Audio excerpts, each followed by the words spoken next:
Cultura Regenerativa. Vale, genial. Un podcast de Genial, Farm genial. Fortify.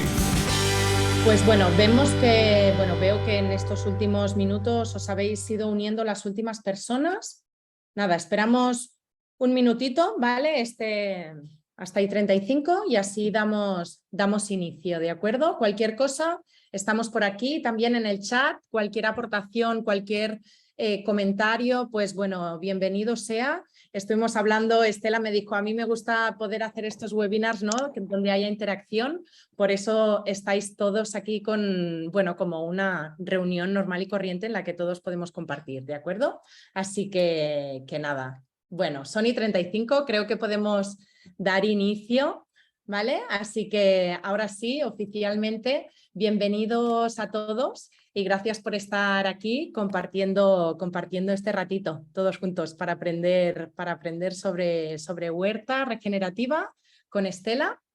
Entonces, bueno, deciros que esta actividad ha estado promovida por Farm Fortify, ¿de acuerdo? Que es el proyecto que está impulsado por Cookpad. Cookpad es una empresa japonesa que se encuentra en varios países del mundo. Es la primera, digamos, red social de cocineros caseros, ¿vale? Que su misión es hacer la cocina divertida, ¿de acuerdo? Entonces, hace un par de años decide enfocarse en el inicio, en cómo se producen estos alimentos que luego elaboramos, ¿no? En estas ricas recetas, y de ahí surge Farm Fortify. Entonces el proyecto hemos pasado por diversas fases y ahora mismo nos encontramos muy activamente en la divulgación y en este tipo de experiencias y eventos para compartir, ¿no? Tanto conocimiento como experiencias. Entonces, si os parece, voy a compartir un segundito mi página, ¿vale? Para mostraros la página web. Es probable que algunos de vosotros básicamente la conocéis porque os habéis registrado a través de ella, ¿vale? Entonces, bueno, aquí como veis hacemos una explicación de cuál es nuestro principal objetivo, ¿no? Que es promover modelos bajo la agricultura y la ganadería regenerativa, digamos modelos que tienen una aproximación mucho más sostenible tanto a la producción como al consumo, como a la hora de relacionarnos, tanto las personas como entre los proyectos y entre todos. Entonces, aquí en esta página de inicio vais a ver que esto también es un poco novedad, ¿vale? Empezamos nuestro podcast que se llamó Regeneración, ¿de acuerdo? En él, como veis, tenemos ya un buen número de episodios publicados. Para nosotros es realmente un placer dar voz a proyectos como el de Estela, en el que también tuvimos el placer de entrevistarla, hablando de sus experiencias, ¿no? Y cómo todos nosotros podemos hacer este impacto y esa acción para ir avanzando e ir hacia ese futuro en el que todos creemos, ¿no? Pues entonces, en este proceso también vimos que salían unos temas que eran muy interesantes para vosotros y uno de ellos fue la parte gastronómica y eso nos invitó a crear un canal nuevo que se llama Regenerando con Fogones, ¿de acuerdo? Está muy enfocado en experiencias y en proyectos gastronómicos, restaurantes, entonces os invitamos a seguirlos, a los 3 canales porque son ya independientes. Y el tercero de ellos se llama Cultura Regenerativa, ¿de acuerdo? Que aquí también lo que intentamos es dar voz a otro tipo de proyectos que ya no solamente es la parte productiva, sino que encontramos diferentes proyectos. Entonces, estos son los 3 canales. Estamos tanto en iVoox como en Spotify, ¿vale? Os enseño aquí, nosotros lo que hacemos dentro de la pestaña podcast, siempre vamos publicando y creamos un artículo. Este, por ejemplo, es el que preparamos con Estela y hacemos una pequeña presentación y como veis aquí hay los reproductores tanto de iVoox como de Spotify, así que adaptado a todos, ¿vale? ¿Qué más? Deciros que además de los podcasts, hemos empezado a hacer este tipo de eventos, ¿no? Habéis visto que este registro para el webinar lo hicimos a través de esta página y deciros que hemos organizado 2 nuevos eventos, en este caso son presenciales en la zona de Madrid, lo digo porque aprovecho porque esto es novedad total, los que estéis por la zona, hemos organizado una cena en el restaurante Mode Movimiento con un productor, José Luis García de Castro, que él es ganadero regenerativo, hace pollos pastoreados y carne 100% a pasto. Esto por un lado, ¿vale? Aquí tenéis todo el detalle, la fecha, que es la semana que viene, y el lugar, porque este restaurante trabaja con este productor elaborando diferentes recetas. Podéis apuntaros desde aquí. Y luego también hemos organizado un taller de elaboración de alimentos y bebidas probióticas con Miguel Llorente. Él es un experto en temas de agricultura regenerativa, también diseño en línea clave, que son temas de agua. Entonces, también un taller muy interesante, además con todos los beneficios, ¿no?, que aporta la parte probiótica, ya no solo en el suelo, sino también en nuestra salud. Así que nada, que le echéis un vistazo, ¿vale? ¿Y qué más? ¿Qué más? Bueno, que si estáis apuntados a la newsletter o a este evento, supongo que ya iréis recibiendo toda esta información. Así que creo que no me enrollo mucho más. Pasemos a presentar a Estela, que veo que ahora... Vale, sí, la tenemos aquí. Bueno, si quieres, haz tú directamente la presentación, ¿de acuerdo? Porque creo que lo vas a explicar mejor que nadie. Y nada, que estoy aquí, que cualquier cosa, pues nada, que estamos las dos. Muchas gracias.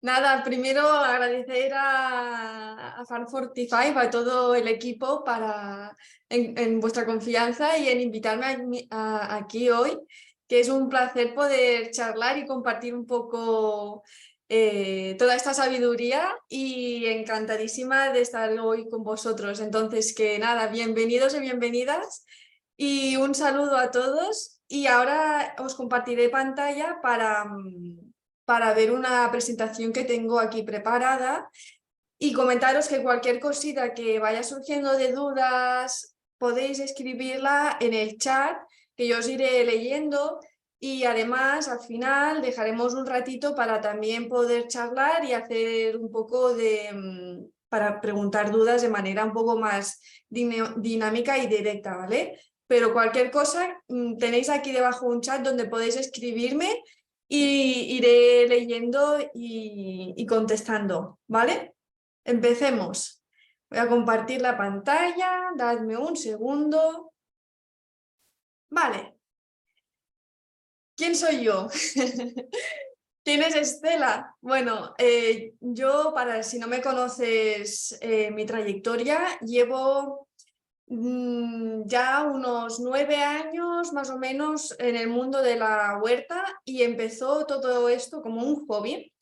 Empecé con una huerta, además fue una huerta urbana, porque por aquel entonces, imaginad, yo era muy joven, o sea, ya soy joven ahora, pero antes era todavía mucho más joven, era una niña, y empecé en el balcón de cuando estaba en un piso de estudiantes, y se me sembró ahí la semilla de querer empezar a cultivar mi propia comida, porque tenía esta necesidad de conectar con la naturaleza de una manera más directa, y además estaba muy preocupada por lo que ponía cada día en mi plato, porque veía que lo que nos ofrecían los comercios de comida muchas veces era muy limitado, porque empecé a buscar información, a indagar, porque a mí el mundo de la cocina me gusta mucho. Empecé a descubrir que hay zanahorias de muchos colores, que no solamente las naranjas, que de hecho las variedades tradicionales,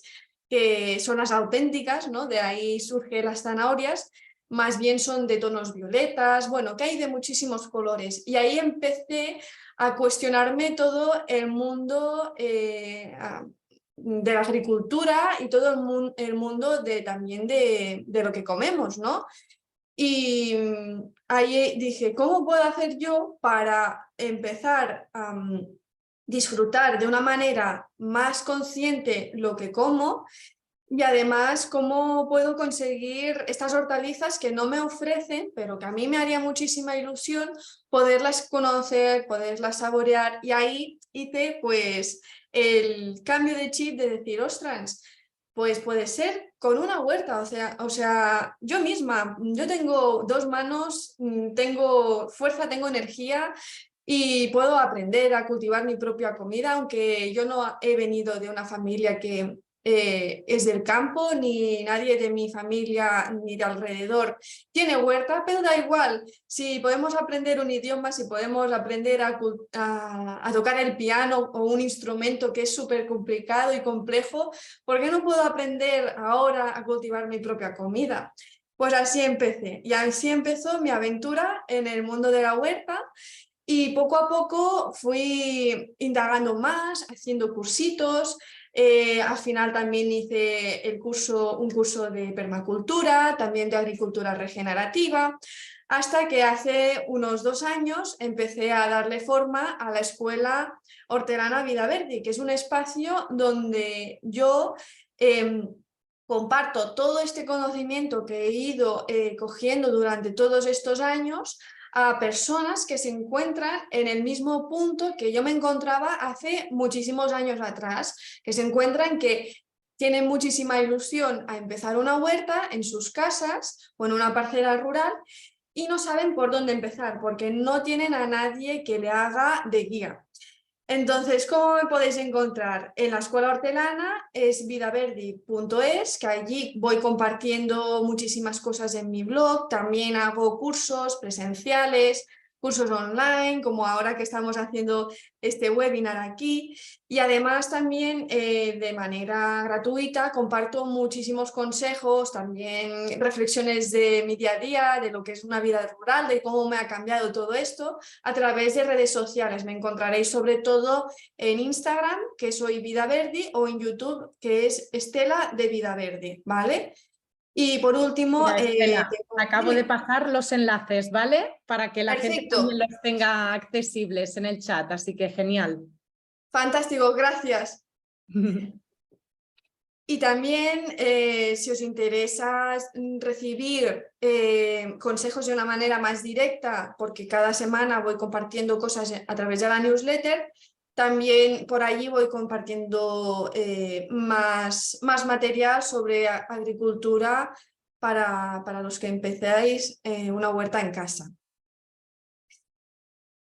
Siempre me gusta partir de buenas a primeras, haciendo un poco rebobinando un poquito hacia atrás, de hacer un poco de historia, ¿no? De ver la historia para entender a qué nos enfrentamos, porque es verdad que la huerta es un mundo muy amplio y porque hagamos huerta no significa que nuestras hortalizas sean ecológicas o sean más naturales o sean más saludables, porque hay muchas maneras de cultivar nuestra comida. Y la tendencia, lo que reina aquí, por lo menos en España, a nivel general, es una agricultura moderna. A mí me gusta decirle agricultura moderna, pero también se conoce a veces como la agricultura tradicional. ¿Qué es esto? Pues viene influenciado sobre todo de la Revolución Verde, que la Revolución Verde aquí en España empezó a surgir más o menos a los años 60, que fue el inicio de cuando empezaron a utilizarse las energías fósiles y también pesticidas, todo este tipo de productos sintéticos que se hacen en un laboratorio en la huerta, ya sea a modo de fitosanitarios, por ejemplo, para matar las plagas, para también eliminar las hierbas, los herbicidas, pero también para abonar, que muchas veces no hablamos tanto de esto, que vemos muy claro lo que mata, pero también hay todos esos productos químicos que son para abonar y son químicos, ¿no? Entonces, eso fue realmente toda una revolución porque pensad, estábamos acostumbrados a cultivar, solamente con la energía de nuestro cuerpo y también con la ayuda muchas veces de los animales, ya sean con caballos, con mulas. Entonces, imaginaros la revolución que fue esto, porque si un campo, por ejemplo, de 1 hectárea, para poderlo llevar necesitaban, no sé, unas 10 o 20 personas, ahora una sola persona podría llevar 1 hectárea porque solamente se sienta en un tractor y el tractor hace todo el trabajo que antes hacía un montón de personas. fue una auténtica revolución porque pudimos cultivar muchísima comida con menos esfuerzo y también de una manera súper rápida. Pero claro, todo tiene sus daños colaterales y estos daños colaterales son terribles y cada vez lo estamos viendo más claramente, que por aquí no estamos yendo a un buen camino, porque está haciendo mucho daño en nuestro entorno, en la fauna, y no solamente esto, también en nuestra salud, también nos afecta de manera directa. Esto, aquí si os fijáis, os he puesto a la derecha una imagen que es como la más representativa de un campo que es un monocultivo con una máquina muy grande, pero esto tenéis que pensar que también se traslada a las huertas más pequeñas. Todo este sistema, esta técnica de agricultura moderna también la encontramos en huertas pequeñas. En la de la izquierda, la fotografía, si os fijáis, es de una huerta que es una huerta familiar, pequeñita, pero perfectamente podría ser una huerta donde se utilizan químicos y por lo tanto las hortalizas no son ecológicas porque se están utilizando pues eso, unos baremos que no son ecológicos. Entonces, que tenéis que pensar que al final en la agricultura química, la agricultura moderna, no solamente son los monocultivos, también está muy enraizada muchísimo en nuestra cultura de huerteros de la casa, en la familia. Y de hecho me encuentro muchísima gente que siempre hay como disputas familiares porque uno lo quiere hacer de una manera, otro de otra. Bueno, ¿qué es un huerto sin labrar? Si no conocéis o no habéis oído nunca hablar sobre una huerta sin labrar, puede ser os resuene un poquito extraño este concepto. Ahora lo vamos a ir desgranando poco a poco. En la izquierda hay una fotografía que es mi huerta y os iré explicando pequeños detalles. El primero es que cultivamos en espacios permanentes, sobre todo cuando se trata de hortalizas. Sí, cuando se trata de hortalizas. Entonces, estos espacios permanentes en la fotografía son las jardineras, que son estas jardineras de madera, pero perfectamente podría ser también un bancal, un espacio que sea a pie plano, no tiene que ser necesariamente dentro de una jardinera, que muchas veces hay la confusión de que una huerta sin labrar significa cultivar dentro de una jardinera, como si fuera en un espacio cerrado. Y nada que ver, estamos cultivando sobre la tierra, pero después, obviamente, podemos hacerlo con una estética más ajardinada o no, hacerlo pues ya con una estética y también con un diseño que sea a pie plano. Después también, algo muy importante, que es que nunca la huerta está desnuda, siempre está protegida. Esto es súper importante porque tenéis que imaginaros que el suelo, lo que es el suelo, siempre necesita tener una protección, ya sea la misma hierba, ya sea un acolchado, por ejemplo, las hojas, las ramas, paja, etc. Esto es una protección que le ayuda a prevenir muchísimos problemas. Porque tenéis que imaginar que es como si nosotros fuéramos por la vida desnudos, sin ropa. Claro, durante el verano estaríamos muy fresquitos, pero en el invierno nos helaríamos de frío, nos resfriaríamos, nos pondríamos enfermos fácilmente. Claro, porque no tenemos esta capa protectora que es nuestra ropa, que nos arropa y que nos protege de la intemperie, ¿no? El suelo es exactamente lo mismo con el acolchado. El acolchado no significa exclusivamente poner paja, ¿vale? Aquí en la fotografía, si os fijáis, abajo de todo se ve un poquito aquí a la punta, en la esquina, que hay la hierba, que es el mismo pasto. Siempre yo procuro que en los alrededores de la huerta el pasto esté cuidado. Aunque no sea aquí donde cultivo, no pasa nada. También hay que cuidarlo.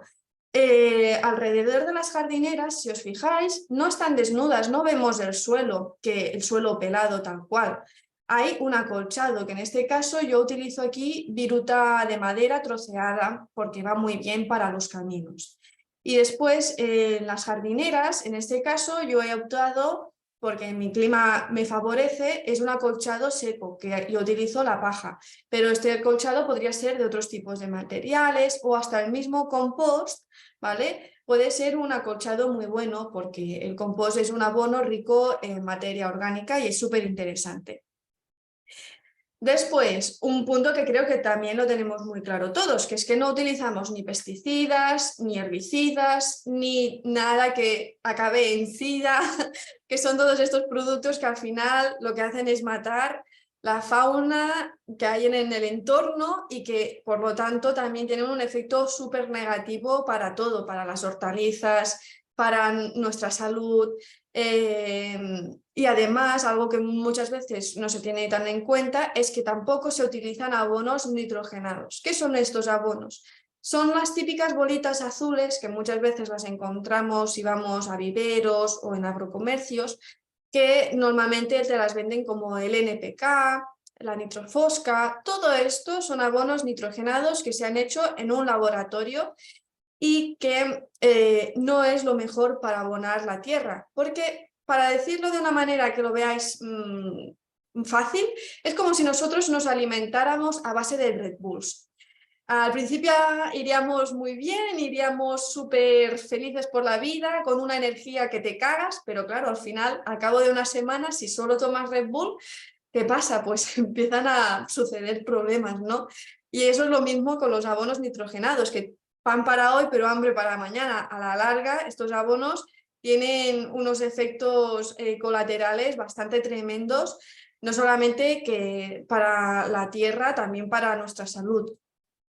Y después, algo también muy importante a tener en cuenta en este sistema es que aparte de cultivar nuestro terreno, tener mucha cura de nuestro terreno, del espacio de cultivo, también tenemos cura del entorno, de todo nuestro perímetro. Por eso siempre intentamos poner hierbas que sean, por ejemplo, aromáticas o hierbas o plantas que sean perennes, que tienen la función de ser un reservorio natural para los insectos, para la fauna silvestre en general.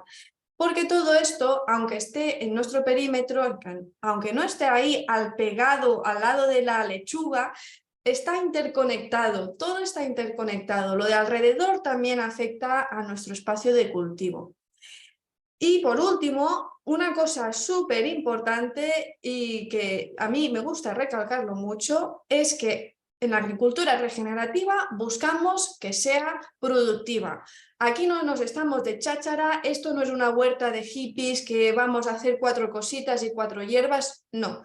Aquí buscamos ser eficientes y por lo tanto veremos muy bien cómo es el diseño, cómo utilizaremos las herramientas, además nos entrenaremos si hace falta para utilizar bien las herramientas de una manera ergonómica y no dañar nuestra espalda ni nuestro físico, porque nosotros somos la herramienta más importante al final en la huerta.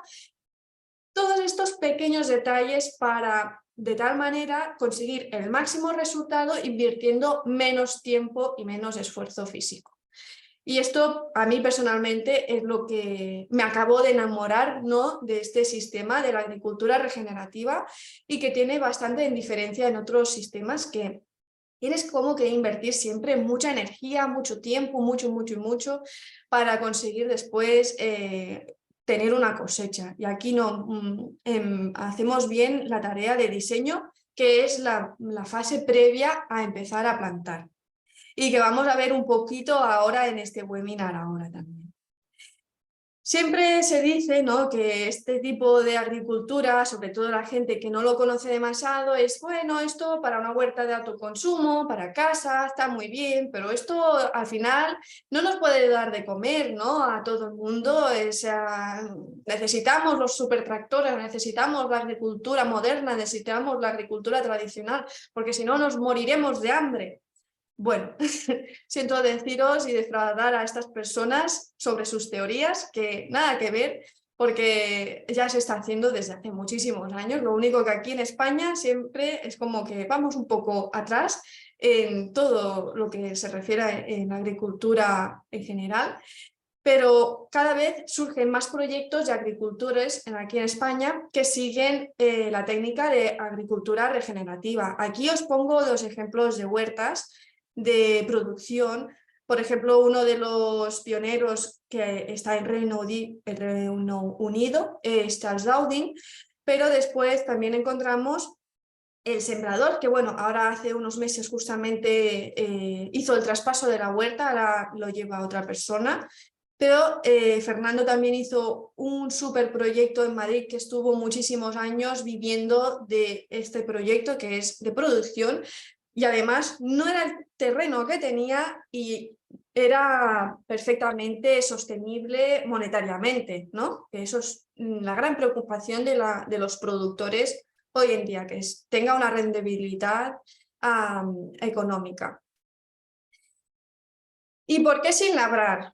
Ahora hemos visto un poco lo que significa una huerta sin labrar, pero ¿para qué cambiar si ya más o menos nos espabilamos con lo que hemos estado haciendo durante estos años? Por estos efectos colaterales que os estaba hablando, pero aparte porque tiene muchos beneficios una huerta sin labrar, porque tenemos que seguir evolucionando y mejorando también las cosas que hacemos. Seguramente de aquí 10 años, si volviéramos a hacer este webinar, os daría nuevas ideas y puede ser habrían cosillas que acabaremos de perfilar, ¿no? Es muy importante no estancarnos en se ha hecho así toda la vida y como se ha hecho así toda la vida, pues yo sigo así. Entonces, ¿por qué sin labrar? Menos esfuerzo. Cuando es una huerta familiar, nosotros queremos disfrutar de la huerta, no queremos estar allí machacándonos la espalda y que sea un sufrimiento, no, queremos disfrutar la huerta, es nuestro hobby. Entonces es importante buscar herramientas, estrategias para que podamos disfrutar más del espacio y no sufrir tanto, ¿no? Principalmente es gracias a que no tenemos que labrar, porque pasar un motocultor es un trabajazo. Si lo has hecho alguna vez ya lo sabrás y ya me entenderás, porque ya sea con un motocultor o ya sea labrar a mano, es mucho trabajo, mucha tarea y sudas la gota gorda. Y no todo el mundo, además, puede hacerlo, porque tienes que tener un buen físico y estar fuerte. Después también menos trabajo. ¿Por qué? Aparte de que no tenemos que labrar, porque no tenemos que construir cada temporada, cada vez la huerta. En una huerta tradicional, ¿qué se hace? Pasar el motocultor o labrar, entonces después se abona y después se construyen los caballones, las filas, si cultivamos en filas. Cada vez tenemos que construir de nuevo la huerta, que es algo que a mí siempre me ha parecido como un poco surrealista, con lo que cuesta hacer esa huerta, después tenemos que destruirla para volverla a construir. Era algo que a mí no me cuadraba ya de buenas a primeras cuando empecé con el mundillo de la huerta. Por eso siempre me he ido a hacer huertas con bancales. En cambio, claro, cuando tenemos un espacio que es permanente, que cultivamos en una jardinera o en un bancal, no tenemos que destruirlo cada vez, cada temporada. Por ejemplo, a finales de verano, cuando quitemos los tomates, el bancal va a quedar allí. Lo que vamos a hacer será un mantenimiento que será mucho más sencillo que si tuviéramos que pasar el motocultor, volver a construir, mucho más sencillo. Después también, gracias a todo esto, que no tenemos que invertir tanto tiempo y tanto esfuerzo físico, tenemos más tiempo para hacer otras tareas que puede ser simplemente descansar y disfrutar más de la huerta, pero podemos hacer otras tareas que nos ayuden a ser más resilientes y autosuficientes. Por ejemplo, hacer nuestro propio compost y así no tenerlo que comprar afuera y de esta manera ahorrarnos un dinerillo. Y lo mismo con el plantel. Si nosotros nos creamos nuestro propio plantel, más resilientes y autosuficientes seremos. Un punto súper interesante que sé que gusta a mucha gente es que gracias a este sistema conseguimos menos malas hierbas, menos hierbas no deseadas, ¿no? Las gramíneas, etc. ¿Por qué? Por muchísimas cosas, pero principalmente es porque no estamos removiendo constantemente la tierra, porque cada vez que removemos la tierra, ahí pasan muchísimas cosas, pero de una manera resumida, tenéis que pensar que cada vez que removemos la tierra, las semillas que hayan dentro de ella, las raíces, todo va a brotar con una potencia brutal. En cambio, si dejamos la tierra tranquila, no la perturbamos, pueden haber semillas, puede haber raíces dentro de ella, pero no van a florecer con la misma potencia. Entonces, gracias a esto, podremos controlar más estas hierbas que vayan saliendo y además hay estrategias que nos ayudan muchísimo en el mantenimiento del desherbado. Aparte, que es algo súper interesante, teniendo en cuenta el escenario que nos encontramos hoy en día, aquí en España sobre todo, que tenemos unas tierras que cada vez son más pobres, es que es una técnica que nos ayuda a regenerar huertas o espacios que por el motivo que sea está súper maltratado ese suelo y ya nadie le daba ni un duro y como mucho te dicen, no, a esa tierra ahí como mucho puedes poner, no sé, avellanos o un olivo, todo lo que es de secano. Bueno, claro, al final no nos podemos alimentar a base de avellanas y de aceitunas, tenemos que poner un poco más de cosas, ¿no?, en nuestra dieta. Claro, al final nos quedamos sin tierras fértiles, sin tierras buenas para cultivar. Esto es un poco de esperanza, ¿no?, para nuestro futuro, sobre todo para los agricultores que empezamos a surgir, porque claro, a veces nos encontramos tierras y escenarios que dices, ostras, ¿y ahora cómo lo cojo yo esto? ¿Cómo empiezo aquí a cultivar? Pues gracias a las técnicas de agricultura regenerativa, poco a poco, año tras año, podemos aumentar la fertilidad y que ese espacio, ese terreno que era casi un desierto o se estaba desertificando, parar ese proceso y además revertirlo, conseguir poco a poco crear más fertilidad y que ese espacio nos dé más abundancia. Y por último, un motivo que también es muy importante, cambiar el modelo de agricultura que ahora mismo tenemos e irnos hacia la agricultura regenerativa, es porque cultivamos cuidando el suelo, cuidando de nuestro entorno, el espacio donde tenemos, ¿no? No hacemos un daño en él, al contrario, estamos potenciando que haya más biodiversidad de fauna, de flora y además es un tipo de sistema que conseguimos almacenar mucho CO2 que hay en la atmósfera dentro de la Tierra, porque la Tierra es el mayor almacén de CO2 que hay en la Tierra. Entonces, es súper esperanzador también que a través de la agricultura podamos absorber todo este CO2 que ahora mismo está en la atmósfera y que gracias a estas técnicas podemos irlo poniendo dentro de la tierra y almacenándolo, que es donde debería estar realmente. Al final, lo que quiero que os queráis después de este webinar, porque no me gusta, sobre todo un webinar así que tenemos un tiempo limitado, no me gusta indagar mucho en tecnicismos.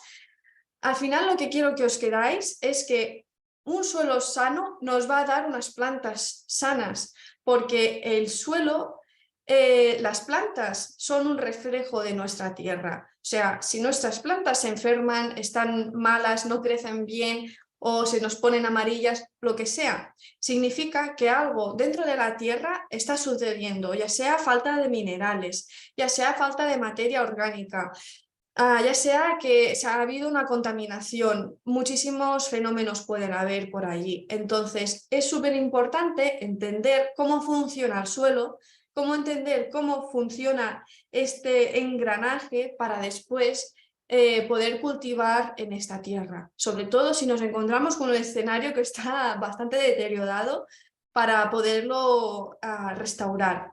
Aquí en esta ilustración podéis ver esta red trófica que es simplemente las bacterias, que son estos bichitos de por aquí, los gusanos, las lombrices, y también aquí en las raíces, entre las raíces y los bichitos hay como unas líneas blancas, que esto representa las micorrizas. Las micorrizas son unos hongos micorrícicos que son como las extensiones de las plantas, de las raíces de las plantas, y gracias a ellos las plantas después pueden absorber nutrientes y minerales de más adentro de la tierra. Y estos elementos, si vamos perturbando, si vamos labrando la tierra constantemente, lo que estamos haciendo es machacarlos y por lo tanto año tras año los vamos a perder. Y sobre todo también la materia orgánica que hay aquí dentro de la tierra. porque pensad que cada vez que labramos la tierra, lo que estamos haciendo es que toda esta materia orgánica que hay aquí dentro se oxide y que se vaya hacia la atmósfera. O sea que es contraproducente al final labrar también por este lado. Razones no nos faltan para dejar de labrar, por lo menos de la manera que lo estamos haciendo ahora. Para que entendáis un poquito más cómo funciona la fertilidad de la tierra, aquí os presento... Perdonad, que pasa por aquí ahora una moto por debajo de casa. Os presento unos de los 3 elementos clave, que son las 3 M's. Estos son súper importantes tenerlos dentro del suelo, que todo suelo siempre lo tiene, lo único que a veces tenemos un déficit de alguno o de otro. El primero de todo es la materia orgánica, que la materia orgánica, si veis aquí, os lo represento como una casita, porque la materia orgánica después va a ser la casa de los microorganismos. Gracias a la materia orgánica, los microorganismos se pueden reproducir y pueden seguir viviendo. Y a través de los microorganismos, nuestras plantas van a tener más facilidad acceso a los minerales, ¿vale? Los microorganismos son los encargados de facilitar después los minerales a las plantas. Si veis, es como una cadena que primero que uno necesita al otro. Es por ello que no es que tengamos que elegir, es que necesitamos los 3 elementos y además en abundancia y en calidad y en diversidad, ¿vale? Es un reto, sobre todo cuando empezamos en un suelo que está bastante erosionado o que hay, por ejemplo, pérdida de materia orgánica. Al final, todo conduce allí mismo, que es la materia orgánica. La clave para empezar a restaurar un suelo es aumentar la materia orgánica y conseguir que nuestro suelo tenga entre un 4% y un 10% de materia orgánica.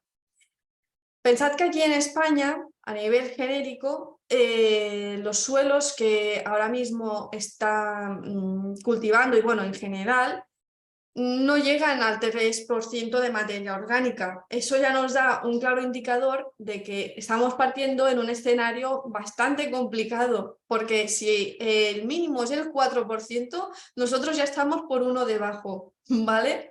Entonces que seguramente nosotros estamos cultivando en un suelo mucho más malo, de una calidad mucho más mala, que 10 generaciones atrás de hortelanos, que seguramente ellos ponían una semilla en la tierra y 4 cositas y ya florecía de seguida. En cambio, nosotros tenemos que estar allí haciendo 1001 peripecias.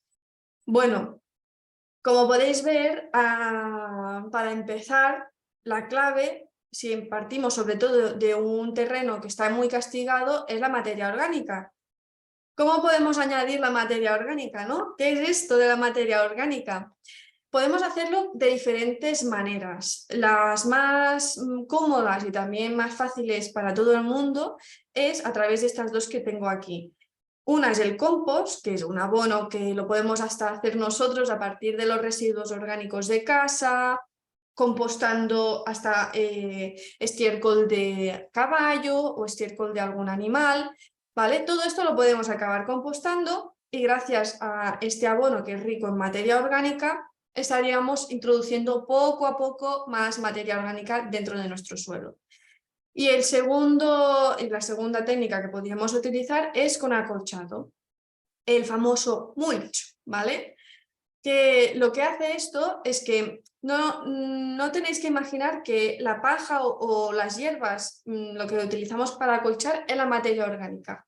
Nada que ver, ¿vale? La materia orgánica es justamente el mulch, el acolchado, en proceso de descomposición. Cuando se vaya descomponiendo, todo esto poco a poco irá añadiendo más materia orgánica dentro del suelo.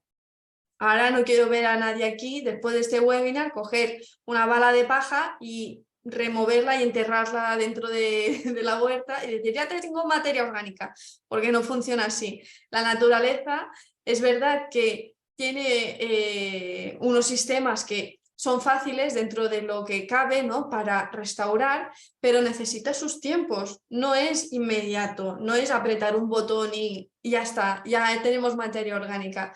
Es que ni los mejores agricultores consiguen aumentar la materia orgánica así de rápido. O sea, pensad que si vuestro suelo está castigado por lo que sea, va a tardar al menos unos 5 años a alcanzar una buena fertilidad, ¿no? A recuperar esa buena fertilidad.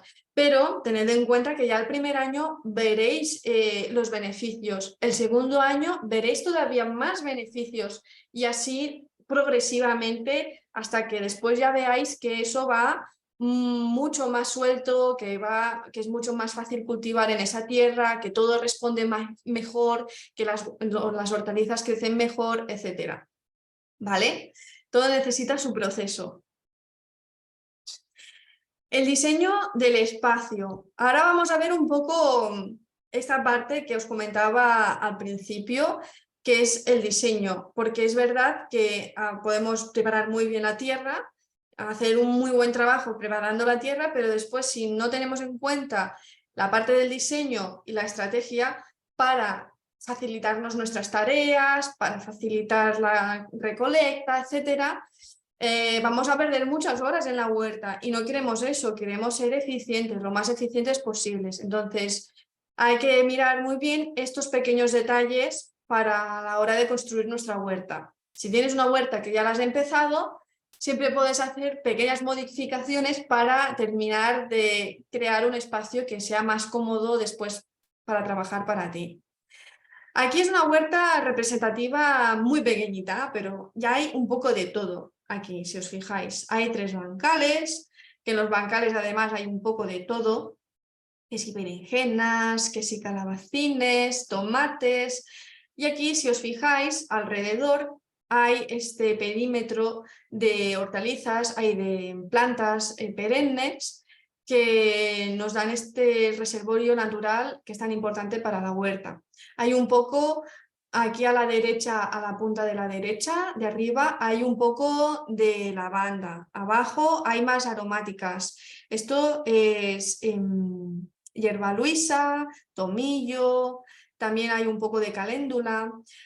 A la izquierda vemos un pequeño espacio donde hay cebollino, también fresas. Los frutos rojos también es un elemento súper interesante para poner en la huerta, para que haya más biodiversidad, porque además a mí me gusta mucho porque es una planta que si le gusta el espacio y la cuidamos, año tras año no tendremos que hacer casi nada, porque por ejemplo las fresas vuelven a salir, las bayas, otros frutos rojos son un arbusto que se les caen las flores y después vuelven a salir. Entonces que es súper interesante también tener otras plantas, no solamente las aromáticas, sino también los frutos rojos. Y aquí, en esta esquina de aquí, esto representa el amaranto, que es un cereal que tiene unas flores muy interesantes y que es bastante interesante también para tenerlo en la huerta, si queréis. Además, aquí, en la huerta en sí, en el espacio donde se cultivan los bancales, si os fijáis, también hay otras plantas aparte de las hortalizas, que son las flores. Aquí, en el primer bancal de la derecha, arriba hay capuchina, que además estas flores son comestibles y las hojas también, y de hecho casi todas las partes de esta planta son comestibles. En el bancal de al lado encontramos unos tajetes, que además son súper interesantes porque los tajetes previenen a que después las zanahorias tengan problemas de nemátodos, ¿vale? Porque gracias a las raíces de los tajetes podemos prevenir la presencia de nemátodos en nuestras zanahorias. Y también hay un poco por aquí de perejil, que es una planta aromática, pero esta es anual, por lo tanto se tiene que resembrar cada año y podemos hacer de hecho varias siembras. Y después por aquí un poco más de tajetes en el tercer bancal con los tomates y después también un poco de albahaca, que este es como un grupo súper que se beneficia muchísimo entre ellos, que es los tomates, los tajetes y y las albahacas, ¿vale? Además, aquí hay un ejemplo de una técnica súper interesante que está aquí en el apartado de las lechugas, que si os fijáis no están plantadas en filas cuadradas, sino que están plantadas como de manera triangular, ¿vale? Esto es una técnica súper sencilla, porque es simplemente elegir plantar de una manera u otra, y que nos permite cultivar más plantas en menos espacio, que es muy interesante en huertas familiares, porque normalmente en huertas familiares no tenemos mucho espacio porque es el jardín de nuestra casa o tenemos un espacio más limitado. Otras cosas importantes al tener en cuenta. Las medidas de los bancales o las jardineras. Es súper importante porque pensad que nosotros vamos a tener que pasar por allí, tenemos que cuidar las plantas y todo. Entonces, cuando lo construyamos tenemos que tener muy en cuenta las medidas, no hacerlo así porque nos parece más bonito y ya está. Todo tiene un sentido aquí. La primera medida importante es la del bancal en sí, el ancho. Como máximo recomiendo que el bancal haga 1 metro de ancho, que ya es mucho, que a veces hay por ahí en internet que dicen no, 1,20 m del bancal, no hagáis caso. A no ser que hagáis 2 metros de alto, no os recomiendo que hagáis un bancal que haga 1,20 m, porque acabaréis estirando la espalda siempre para llegar a lo del centro. Entonces, de metro a 80 centímetros es un buen bancal y que podemos trabajar cómodamente. Después, los pasillos, es importante que nosotros podamos andar cómodamente y también pasar una carretilla que es la herramienta que siempre acompaña a los hortelanos para no tener que coger las cosas a peso. Entonces, para aprovechar el espacio, pero que podamos pasar bien, unas medidas que van bastante bien es entre 60 centímetros a 40 centímetros. Como podéis ver, os dejo un poco de margen porque esto va a depender de si vuestra huerta es más grande, si es más pequeña, si tenéis más espacio, menos espacio. Dependen muchísimas cosas, por ejemplo, si tenéis niños pequeños o si sois muchos en casa o si es una huerta que, por ejemplo, va a ser una huerta comunitaria, que va a haber mucho movimiento de gente. Os recomiendo tener más espacio en los pasillos porque va a haber más movimiento entre los pasillos. Pero si es una huerta más pequeña o tenéis muy poco espacio, pues tendremos que ir reduciendo los pasillos para de esta manera ponerlo todo en un rinconcito de nuestro espacio. Y después algo a tener también en cuenta, que no es súper importante, pero teniendo en cuenta que es una huerta familiar, yo sí le doy importancia, es el largo del bancal. Porque a veces podréis ver por internet, yo que sé, huertas que tienen bancales que son kilométricos, que decimos, ¡wow! ¡Qué maravilloso esta huerta con un bancal súper largo allí! Pensad que estas huertas son de producción, no son huertas de autoconsumo. ¿Vale? Entonces, nosotros, si queremos facilitarnos y no tener que hacer 1001 vueltas o ir saltando de un bancal hacia el otro, os recomiendo como máximo hacer un bancal de 6 metros, que de hecho es un señor bancal, 6 metros es un señor bancal bastante largo. A partir de 6 metros, pues podéis elegir 2 metros, 1 metro, ya dependerá de vuestro espacio. Podemos hacer los bancales cuadrados, podemos hacer los bancales haciendo una forma más redondeada. Esto ya dependerá de vuestra creatividad. A partir de aquí, de estos 3 pequeños consejos para que sea más cómodo trabajar en vuestro espacio, a partir de aquí podéis después ser lo creativo que queráis, ¿vale? Y después también otra cosa a tener en cuenta cuando estamos empezando la huerta es la luz. ¿Dónde ubicamos el espacio? Si tenemos mucho terreno, siempre buscaremos la orientación sur. Porque el exceso de sol, cuando hay mucho sol, se puede remediar poniendo un sombrero, un toldo, pero cuando no tenemos sol, eso es mucho más difícil de remediar, ¿vale? Entonces, siempre pondremos la huerta en sur, porque la gran mayoría de hortalizas y plantas quieren mucho sol. Entonces, lo mejor es orientación sur. Después también la orientación del bancal. La orientación del bancal tiene que ir de norte a sur, lo recomendable. Pero si no, podemos hacer el bancal de este a oeste, que no va a pasar nada, ¿vale? Eso sí que no es algo súper prioritario para cultivar bien las hortalizas. Pero es verdad que de norte a sur, después del sol, va a hacer todo este camino y va a tener las hortalizas una luz más homogénea a por todos los lados. Vale, como no podemos ver aquí cómo hacer la huerta de una manera práctica, aquí os he puesto este QR que si cogéis vuestro teléfono y vais a la cámara o en el lector de QR y lo pasáis, podréis escanearlo y después ver aquí un vídeo tutorial que yo he hecho donde os enseño y me podéis ver trabajando a mí cómo construyo una jardinera, además con la técnica de no labrar, ¿vale? Os pedirá el correo para que después os llegue el vídeo en vuestro correo y es inmediato, ¿vale? Ahí que podréis ver cómo hago la huerta, una jardinera, siguiendo una técnica que además no labramos en ningún paso, desde cero.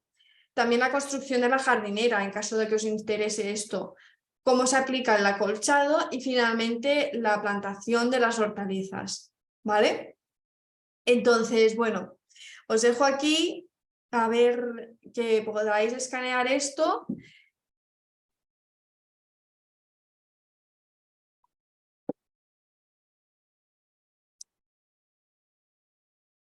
Y ahora dejaré de compartir pantalla para poderos ver a vosotros.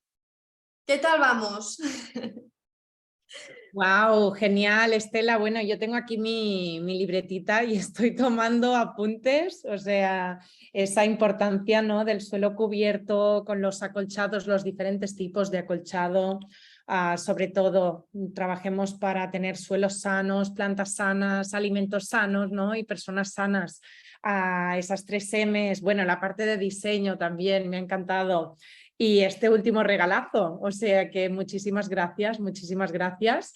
Bueno, a ver, yo creo que, como decías, ¿no?, que podemos abrir micros o que cada persona, si queréis, podemos utilizar esa parte de reacciones que hay abajo y las personas podéis levantar la mano. Si vemos que con esto no terminamos de coger la dinámica, creo que podéis abrir micro y vamos respetando un poco los turnos para que todos podáis hacer, bueno, pues cualquier duda que le queráis trasladar a Estela. O si no, me lo podéis escribir por el chat. Lo que prefiráis. Sí, a mí me gustaría que me dijeras digamos, el espesor del acolchado que haces. Porque yo en mi experiencia, pues, no sé si pongo poco o qué, pero me salen muchas hierbas. Vale. Para que funcione bien el acolchado, para que no salgan las hierbas, hay que poner un buen colchón. Yo pongo entre 10 a 20 centímetros de acolchado. Cuanto más espeso el colchón sea, más evitaremos que nos salgan las hierbas. Por ejemplo, si compramos una alpaca de paja de estas cuadradas, vienen dividida en libros, como en franjas. Entonces, hasta muchas veces puedes coger directamente uno de esos libros y ponerlo tal cual encima de la tierra sin desmenuzarlo demasiado para ya tener un buen acolchado. Y dime. No, digo que estos libros suelen hacer 5 o 6 centímetros, no hacen más. Tienes que poner 2 o 3.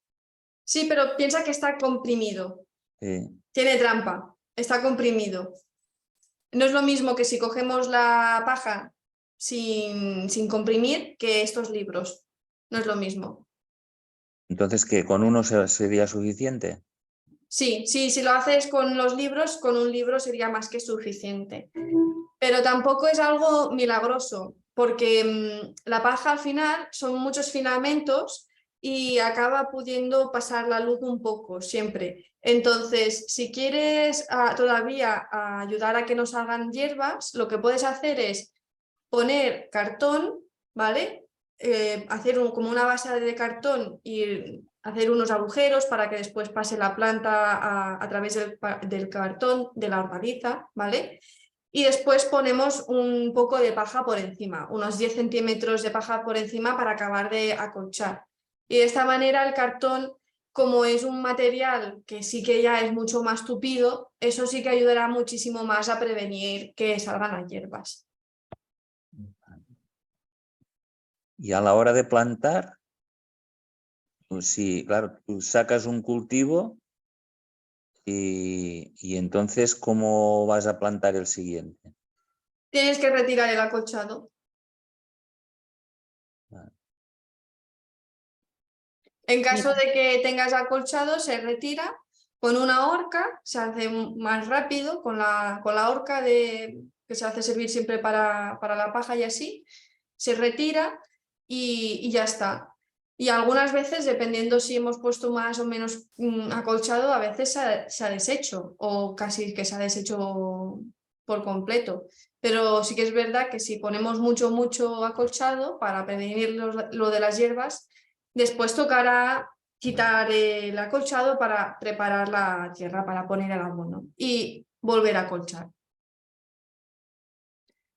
Mira, disculpa que Y- antes te he medio cortado. Por aquí, por el chat, también nos están preguntando, ¿no?, cuál sería la temporada mejor o ideal, ¿no?, para empezar. Y bueno, por aquí un compañero dice que el mejor día era ayer y hoy es el segundo mejor. Así que bueno, ¿quieres aportar alguna recomendación, Estela? El mejor día para sembrar. Sí, la temporada, entiendo yo, ¿no?, que se refiere a cuándo empezar. Digamos, entiendo el huerto de cero. Mar. Vale, Sí, ¿qué tal? Perdón. hola. Hola. Estela, sí, quería saber básicamente si había alguna temporada, no sé, si para determinados tipos de hortalizas o tal, o sea, si se recomendaba empezar un poco antes de o durante o no sé, ¿no? En cuanto a tiempos. Ok. Cada hortaliza tiene su momento de plantación, que eso ya tenemos que buscarlo en un calendario y que además varía muchas veces dependiendo de la zona. Yo estoy en zona mediterránea, cultivo por ejemplo, las patatas en un momento que no es lo mismo que si viviera en alta montaña, porque ahí el clima es mucho más frío o en un clima continental o hasta en un clima tropical, ¿no? Entonces, lo primero es buscar un calendario que sea de tu zona y a partir de ahí verás cuándo es el momento de plantación y sembrar. Si hablamos después del tema de preparar la huerta, de cuándo es el mejor momento para abonar y hasta para construir una huerta, el mejor momento, si me das así manga ancha, es en el otoño, cuando ya está empezando o en mediados de otoño o principios de invierno o hasta el invierno podríamos alargar, porque ese es un momento que hay mucha más tranquilidad, que podemos trabajar más cómodamente y después todo ese trabajo que hemos hecho se va a sentar, ¿no? El abono y lo que hayamos aplicado va a quedar allí durante todo el invierno y poco a poco va a ir penetrando en la tierra y después cuando ya estemos en primavera tendremos la huerta lista para plantar y sembrar. Bueno, que de hecho podríamos empezar a plantar cosas en invierno también, ¿eh? En invierno se pueden hacer algunas cosillas, los calçots o las cebollas o ajos, hay alguna cosa que todavía podemos hacer.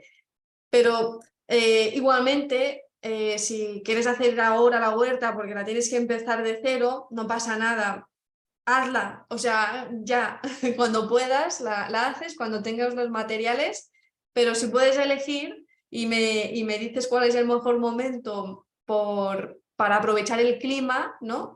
Es en el otoño. A partir de otoño-invierno es un momento muy bueno para trabajar y construir en la huerta. Vale, gracias.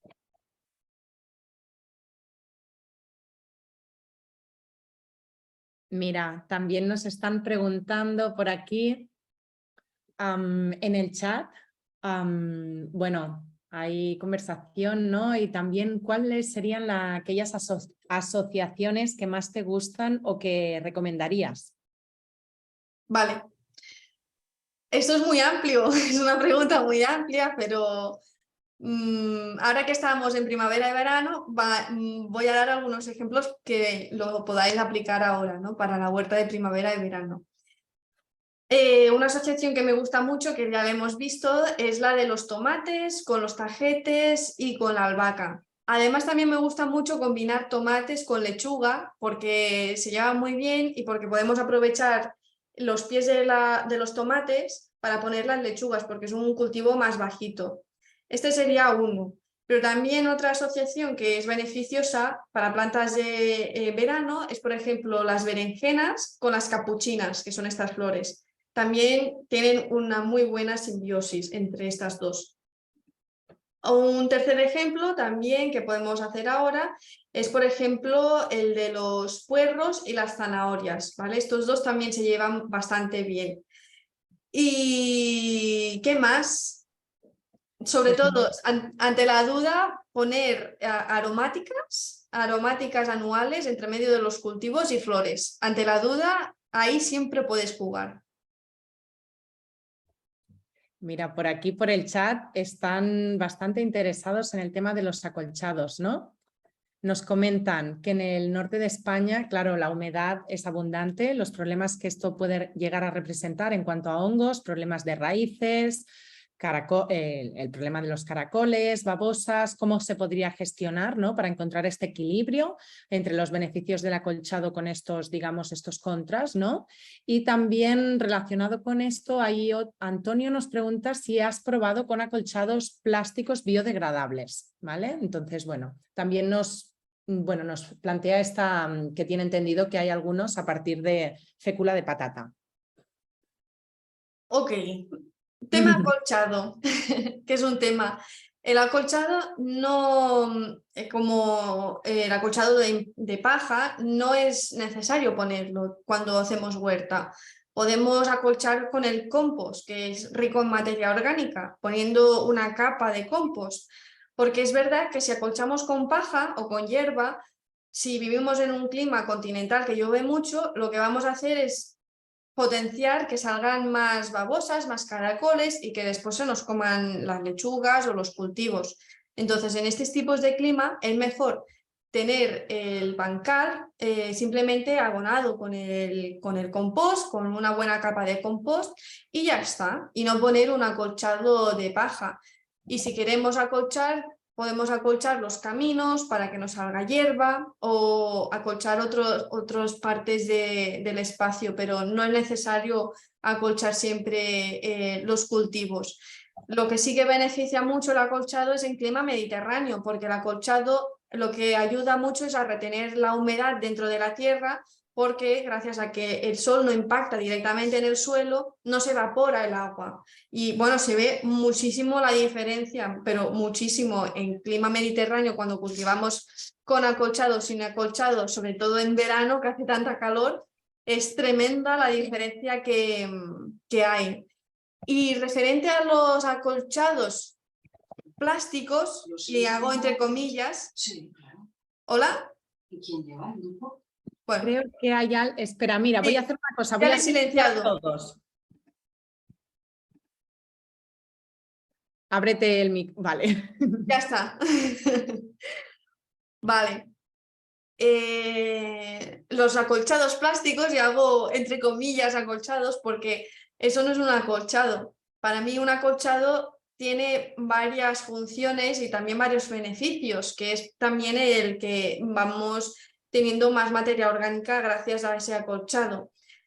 Yo no soy nada amiga de los acolchados plásticos. ¿Por qué? Porque siempre acaba teniendo un residuo. Es verdad que ahora comienzan a haber acolchados plásticos biodegradables, Pero cuidado con los plásticos biodegradables porque a veces no son un 100% biodegradables, a veces tienen un tanto por ciento de plástico o de algún producto que no es orgánico y lo que estamos haciendo al final es ir contaminando poco a poco la tierra y aparte de esto, pensar que si ponemos un plástico negro encima de la tierra, lo que estamos haciendo es sobrecalentando esa tierra porque imaginaros, pleno agosto, 35 grados o 40 grados que hace en el exterior, ese sol que es tremendo, impactando encima de un plástico negro que está sobre del suelo. Ahí coges un termómetro y fácilmente allá llega a los 60-70 grados. Eso no es nada beneficioso para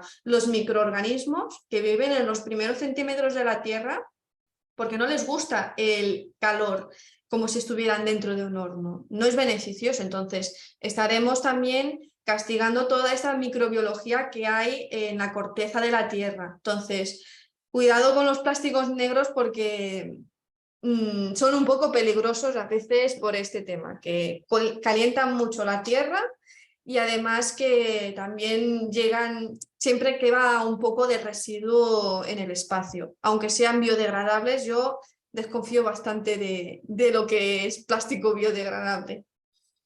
Pues mira, te agradecemos muchísimo todas estas recomendaciones. Mira, parece que ha sido casi al momento que un par de personas han preguntado justamente también por el tema del riego, ¿no? ¿Cuál sería el tema de riego que recomendarías para este tipo de sistemas? ¿Riego de goteo, en línea, riego manual? Exacto, ¿cuál es un buen método para regar los bancales? Vale. Podemos utilizar el riego a mano, siempre lo tenemos, es como el más básico, una regadora o con una manguera. Fantástico, estamos hablando de una huerta familiar pequeñita, muchas veces con esto ya es más que suficiente. Si por tiempo o te gusta más que esté automatizado por lo que sea, puedes optar por un riego gota a gota, por un riego de exudación, ¿vale? Y hasta yo he conseguido cultivar con este método regando a manta, que muchas veces dice, ¿cómo lo has conseguido sin que se te inunde toda la huerta? Porque claro, pues lo que hice básicamente es, tenéis que imaginar los bancales y los pasillos. Entonces lo que hice fue quitar la tierra del pasillo y ponerla en el bancal, de tal manera que el pasillo estaba más abajo que el bancal. Entonces hice como si fuera eso, no sé, como si fuera el río del Amazonas y cuando abría la compuerta, poco a poco iba llegando el agua por el mismo camino, pero que era como un río, la huerta. Entonces los cultivos estaban encima del bancal y el agua nunca llegaba porque después cerraba la compuerta cuando ya se había llenado todo y poco a poco iba llenando el agua en el camino. Entonces después esa agua poco a poco iba penetrando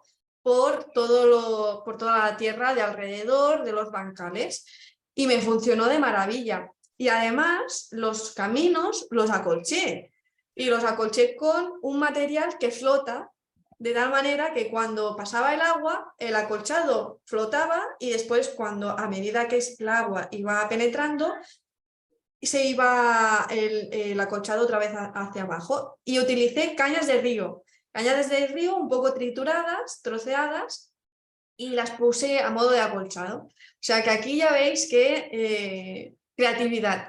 Creatividad, me estaba pensando en esa palabra justamente. Bueno, decir que os he muteado antes porque se escuchaba un poco de ruido de fondo, pero por favor, abrid micros, cualquier duda o seguid escribiendo vuestras consultas en el chat porque, bueno, las recomendaciones de Estela son maravillosas.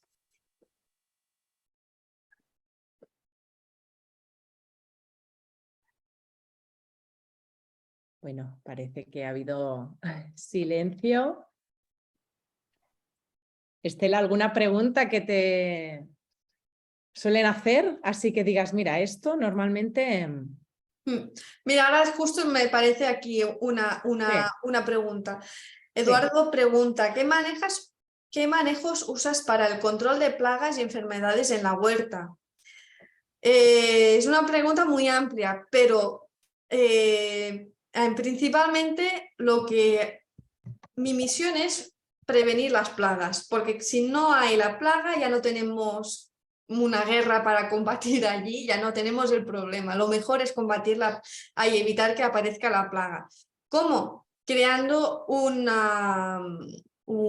buen equilibrio en la huerta de fauna, porque tenéis que pensar que la gran mayoría de insectos que están en la huerta no son plagas, son de hecho parte del ecosistema natural y entre ellos se depredan, unos se comen a otros, entonces los pulgones, por ejemplo, son el alimento de las mariquitas, o sea que las mariquitas se comen los pulgones, entonces lo primordial es conseguir que haya este equilibrio natural de tal manera que ya no nos tengamos que preocupar en poner... Vale, ya está. en tener que poner o no o aplicar algún producto, pero siempre que después, en caso de que surja una plaga, o siempre me fijo si la planta empieza a enfermar, lo que opto siempre es por productos reforzantes, por ejemplo, el purín de ortiga, la cola de caballo. Estos son mis dos grandes aliados y de hecho llevo años que solamente utilizo estas dos cosas, que además no son productos muy agresivos, más bien son reforzantes. Mira, por aquí me han pasado un mensaje, Roger Rabés. Bueno, voy a darle palabra para que él mismo comparta esto que nos está hablando, que es sobre los caracoles que habíamos mencionado antes, ¿vale? Te reactivo el audio. Hola, Roger. Hola, ¿qué Ahora. tal, Ada? Hola, Estela. Me encantó todo lo que has contado. Ha sido muy claro, muy conciso. No simplemente el tema de eso, de los caracoles. No se ha hablado mucho de lo que es la ración en sí, ¿no? La ración en sí del suelo que precisa cada año, ¿no? Pues eso es un otro tema ya más técnico que podríamos hablar ya en más profundidad.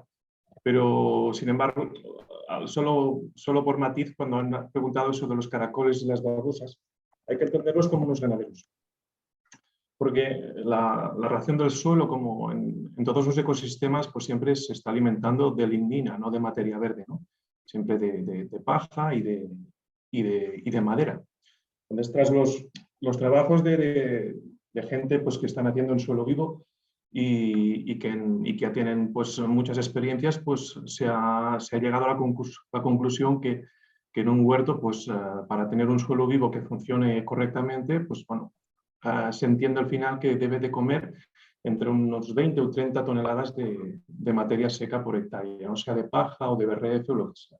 Pues claro, inmediatamente vienen los caracoles, las babosas. Pero, claro, porque estás creando un hábitat y no tienen nada que comer nada más que lo que estás plantando tú y se convierte realmente en un problema. Dicho eso, obviamente en los primeros años hay que controlarlo pues, con lo que sea. Sin embargo, ellos son ganaderos. Ellos lo que hacen inmediatamente es crear una ganadería de hongos. Y mientras esta ganadería no está hecha, se van a alimentar de nuestras plantas. Y una vez ya, cuando la ganadería está hecha, pues ellos pasan a comerse los hongos y ya dejan de ser un problema. Obviamente tú vas a encontrar caracoles y babosas, pero ya no serán un problema, sino que se van a comer básicamente los hongos. Simplemente es eso. Gracias. Muchas gracias, Roger. De verdad, gracias por tu aportación y por compartirlo. Mira, además, ahora teníamos ya nuevas preguntas también por aquí en el chat. Las estabas siguiendo. Estela, ¿has visto? Mira, María Jesús nos pregunta, ¿qué proporción usas para los semilleros de los bancales? Sí, mira, hagamos esta, luego seguimos con las demás. La proporción para preparar los semilleros de los bancales. ¿Tienes así una...? La proporción de la tierra, del sustrato, me imagino. María Jesús, ¿nos puedes detallar? A ver si María Jesús... Te reactivo el audio, María Jesús, ¿quieres contárnoslo? O a Sí, ver, ahora mira, contesto si lo que eso sé. es. Sí, Genial. vale. Pues yo lo que utilizo, una mezcla muy sencilla, es comprar sustrato universal ecológico, ¿vale? Súper importante que sea ecológico con el sello, porque de esta manera nos aseguramos que no tiene químicos, sobre todo los químicos son los fertilizantes que les añaden. Entonces compramos sustrato ecológico, también podemos utilizar humus de lombriz o compost. Y por último, a mí me gusta añadirle la vermiculita. Ay, perdón, vermiculita no, la perlita, ¿vale? Entonces, ¿qué hago? Hago una porción de humus de lombriz por 2 porciones de compost. Ay, perdón, no. Una porción de humus de lombriz por 2 porciones de sustrato universal y una porción de perlita, ¿vale? Os lo pongo por aquí escrito. Mira, además esto está relacionado justamente con una pregunta que nos hace Santi, que es: ¿el compost que se añade a los bancales se debe revolver con la tierra que ya teníamos o sería el equivalente a labrar? Entiendo que en este caso, ¿no?, tu aplicación sería con esta mezcla que nos estás compartiendo. Ahora voy, ¿eh? Sí, perdón.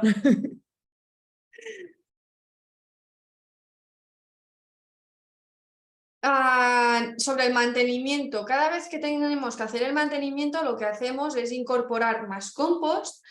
También podemos, si no hacemos compost, podemos utilizar humus de lombriz, que también es súper interesante, o hasta el bokashi, que es un abono súper bueno, interesante, pero bueno, que un poco más elaborado, y comprarlo aquí en España yo de momento no he encontrado ningún sitio. Pero también podríamos hacer bokashi en casa. Todo esto nos iría súper bien para hacer el mantenimiento de abonado. Dependiendo del escenario que partamos, después es conveniente hacer un aireado vertical con una laya de doble mango, a poder ser, ¿vale? O no, si por ejemplo partimos de un suelo que es súper arenoso o súper suelto, por la razón que sea, no va a ser necesario airear la tierra, ¿vale? Romper la tierra. En cambio, si partimos de un suelo que es muy compacto, muy arcilloso, los primeros años, sobre todo, para ayudar a agilizar el proceso de restauración, va a ir bien hacer un aireado vertical, que el aireado vertical es básicamente como si fuera un tenedor, clavamos la laya en el suelo y hacemos un vaivén hacia adelante y hacia atrás. Y después sacamos la herramienta y la volvemos a clavar.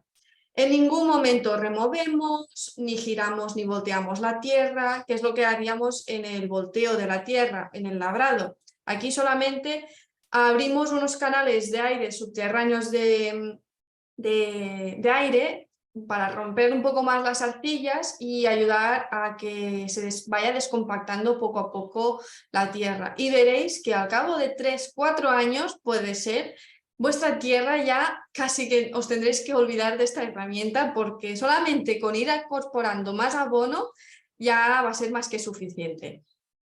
Mira, fantástico. Santi, confírmanos si te queda resuelta, ¿vale?, la consulta. Y además has hecho mención, Estela, sobre el tema de la arcilla. Y Ana nos pregunta: yo quería preguntar cómo podemos mejorar un suelo muy arcilloso sin labrarlo.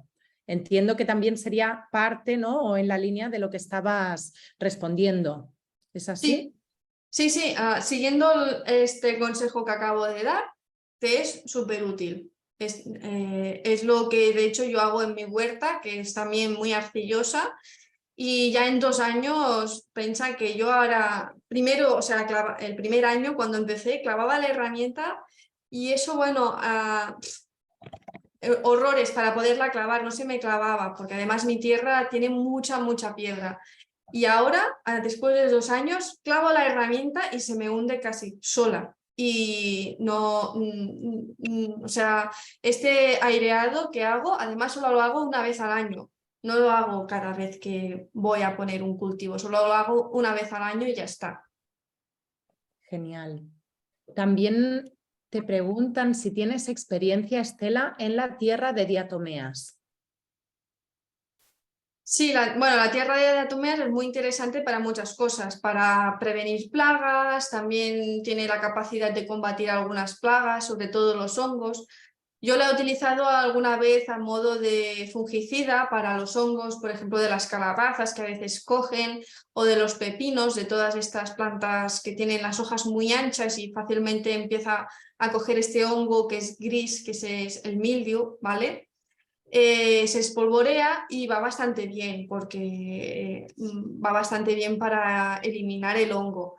Pero además es un tipo de material que tiene bastantes minerales y hasta si lo pones un poco espolvoreado por la tierra, también ayudas a que tenga un poco más de minerales. Pero bueno, también en contrapartida, yo lo que veo es que es un material que es bastante difícil de elaborar, de crear, ¿no? Y que además es bastante caro. O sea, hay otros materiales que cumplen muy bien esta función también y que son residuos de otras cosas de cuando se fabrican. Por ejemplo, la roca, el polvo de roca, la arena de basalto, pues es un residuo de cuando se corta la piedra o así, y es muy barato y te cumple también muy bien la función.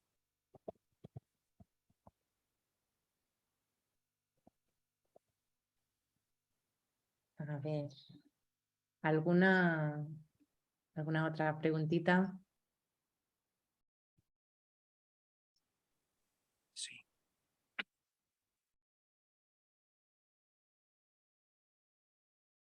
Mira, por aquí antes estaban preguntando por esas referencias. Vale, Álvaro decía sobre la aportación de Rouget, ¿no? Que era muy interesante, y algún sitio donde puedas seguir leyendo sobre ello.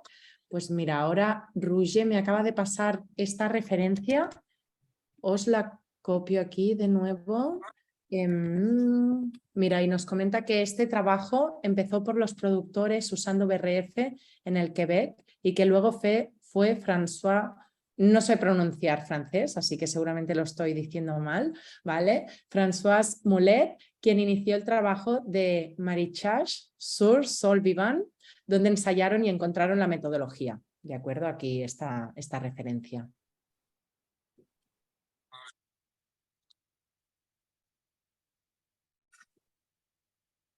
Bueno, alguna...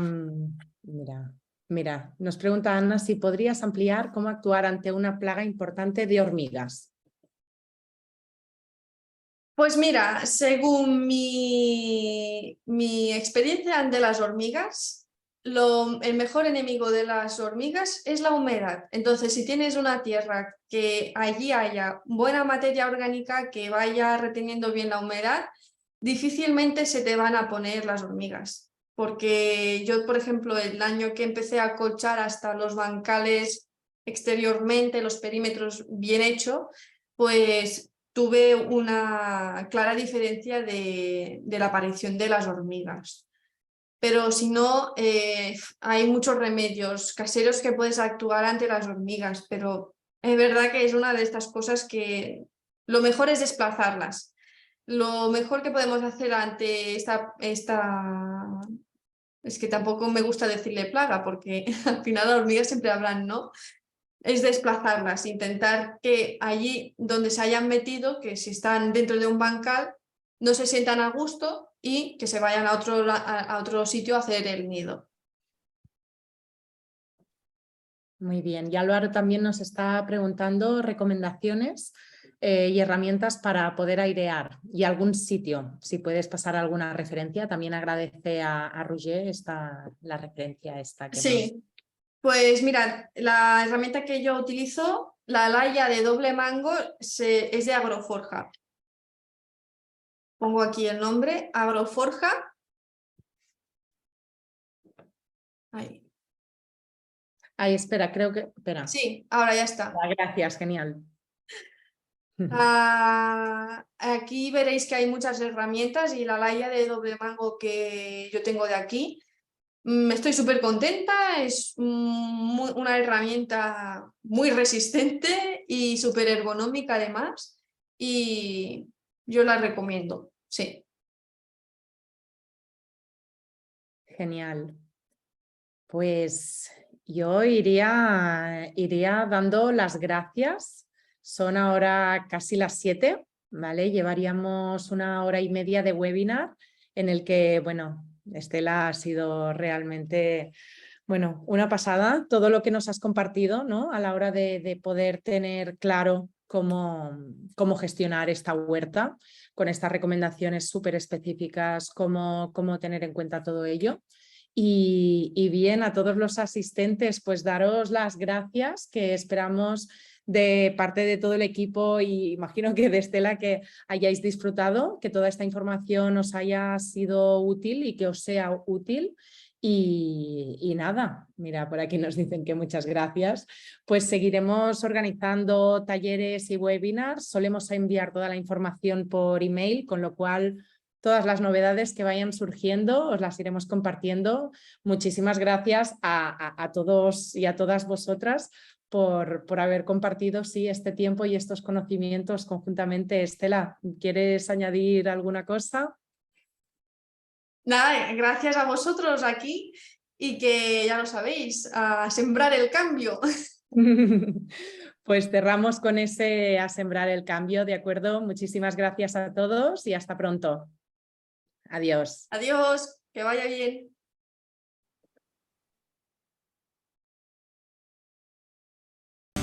Suscríbete a nuestros canales de podcast en Spotify, Apple Podcast e iVoox. Síguenos en nuestras redes sociales, en Instagram @farm45 y en Facebook Farm45. Y también en nuestro canal de YouTube. Y no olvides visitar nuestra web farm45.io. Cultura Regenerativa, un podcast de Farm45.